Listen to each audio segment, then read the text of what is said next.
Upon the death of René of Chalon in 1545, a funerary statue was sculpted by Légier Régier. It wasn't just a bust or a statue that canonized the Prince of Orange, it was a decaying corpse. The skull was exposed, and from the rib cage hung pieces of decaying flesh. His right hand clutched his empty chest, and the left was outstretched toward the sky. In the hand was his actual heart, later replaced by a stone copy. The memento mori is said to carry the message that the spirit can overcome death, while others say it's a gesture of pleading to a higher power. This statue was erected at a time when most believed sickness to be caused by demons or fairies. The four humors were the most up-to-date medical knowledge, and autopsies, though having been done since the Egyptians as early as 3000 BC, were frowned upon at best and illegal at worst. Stirring odd ingredients in a pot over a fire and reading from a book not many people understood were grounds for witchcraft. The fact that this sculpture was displayed at all and not seized by the government is a surprise.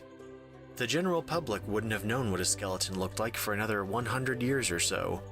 Even still, it stands as one of the more macabre and beautiful odes to the great beyond. A statue that represents not a man but a legend. King Arthur on the Tintagel Cliffs was put on display very recently by artist Ruben Anon on the peak of the Tintagel Cliffs that overlook what is thought to be where the King Arthur myth began. The 8-foot-tall figure depicts the king solemnly watching his kingdom and the Atlantic Ocean beyond it.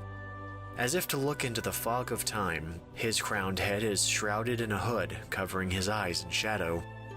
The impressive monument resembles a figure that is wearing away.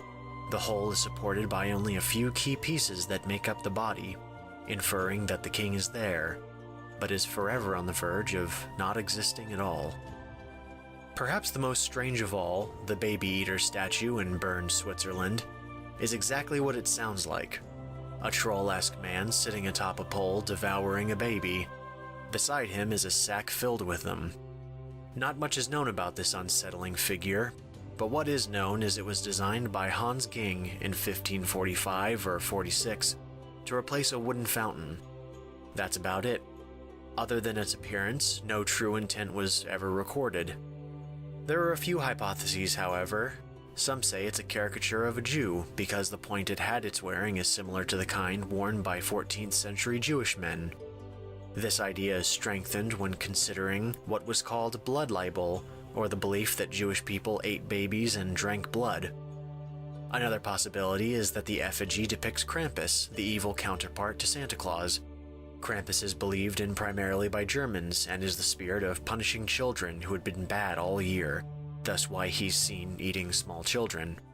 Not all were complex. It's said to be a warning to children of bears from neighboring forests, Cronus devouring his children, and even a simple carnival display meant to scare kids.